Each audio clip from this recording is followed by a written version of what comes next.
Hai semua, thank you udah klik video ini. Selamat datang di Kabar Dunia, ada-ada saja kabarnya. Kabar hari ini mari kita bahas tentang vaksin booster. Pemerintah akan memberlakukan vaksin booster sebagai syarat perjalanan. Rencana itu disampaikan oleh Menteri Koordinator Perekonomian Airlangga Hartarto. Ia mengatakan pencapaian vaksinasi booster yang berdasarkan data Kementerian Kesehatan baru mencapai 24,5% dari target. Karena pencapaian itu, dalam rapat dengan para menteri awal pekan ini, Jokowi meminta agar penerapan syarat itu dikaji. Tentu dosis ketiga ini akan dipersyaratkan untuk berbagai kegiatan yang melibatkan masyarakat banyak dan juga untuk berbagai perjalanan. Kata Airlangga pada jumpa pers di kantor Presiden Jakarta Senin 4 Juli. Pada kesempatan yang sama, Menteri Kesehatan Budi Gunadi Sadikin berkata, Jokowi ingin menerapkan syarat vaksin booster untuk masuk tempat keramaian. Opsi itu dikaji karena tingkat vaksinasi booster masih rendah. Selain itu, strategi menjadi vaksinasi sebagai syarat perjalanan dan masuk mal pernah berhasil mendongkrak tingkat vaksinasi dosis kedua. Sebelumnya, Presiden Joko Widodo mengungkapkan pemerintah kesulitan meningkatkan angka vaksinasi booster.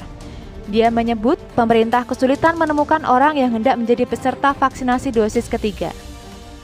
Hal itu ia sampaikan pada saat kasus COVID-19 mulai meningkat karena subvarian Omikron BA4 dan BA5.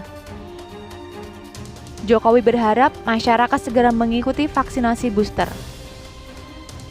Di samping itu, juru bicara Satgas COVID-19 Wiku Adhisa Smito membenarkan jika vaksin booster akan jadi syarat untuk memasuki fasilitas publik.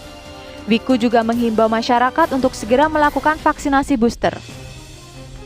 Cakupan vaksin booster masih belum signifikan. Peningkatan di mana cakupan nasional baru sebesar 24%.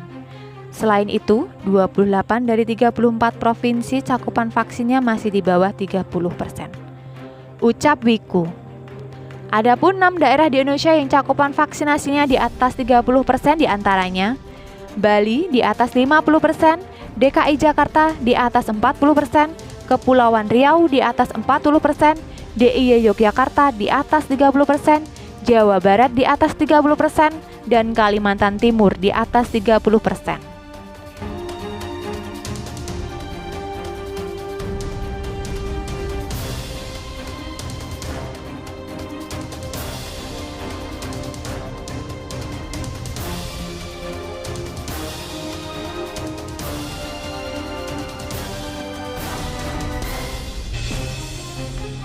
Pasien COVID-19 yang dirawat di Rumah Sakit Darurat COVID-19 Wisma Atlet Kemayoran Jakarta hingga Senin 4 Juli 2022 berjumlah 202. Jumlah pasien bertambah 34 orang dari hari sebelumnya, Minggu 3 Juli 2022 sebanyak 168 orang. Dengan jumlah pasien yang dirawat 202 orang, maka keterisian tempat tidur di Wisma Atlet Kemayoran saat ini terisi 5,31% dari total 3.801 kapasitas tempat tidur. Sementara tempat tidur yang sudah kosong atau tidak terpakai lagi sebanyak 3.599 tempat tidur. Dikatakan, jumlah pasien yang dirawat di Wisma Atlet Kemayoran terhitung sejak 23 Maret 2020 hingga hari ini sebanyak 164.720 orang. Dan sebanyak 164.518 orang telah keluar dari Wisma Atlet Kemayoran. Sementara itu, pasien rawat inap di Wisma Atlet Pademangan pada Senin 4 Juli 2022 bertambah sebanyak 3 orang dari hari sebelumnya. Tercatat, keterisian tempat tidur hari ini 3,63% atau terpakai sebanyak 389 dari 10.711 total kapasitas tempat tidur yang disediakan. Jumlah pasien ini sehari sebelumnya ada 386. Situasi berbeda terjadi di Rusun Pasar Rumput Manggarai. Tercatat sejak Senin 22 Maret 2022, tidak ada lagi pasien COVID-19 melakukan karantina. Diketahui, sejak dibuka pada 21 September 2021 hingga 21 Maret 2022, total pasien yang melakukan karantina ada 75.980 orang. Adapun kapasitas tempat tidur yang tersedia sebanyak 5.952. Situasi serupa juga terjadi di Rusun Nagrag Cilincing. Sejak Selasa 29 Maret 2022, tidak ada lagi pasien COVID-19 melakukan karantina.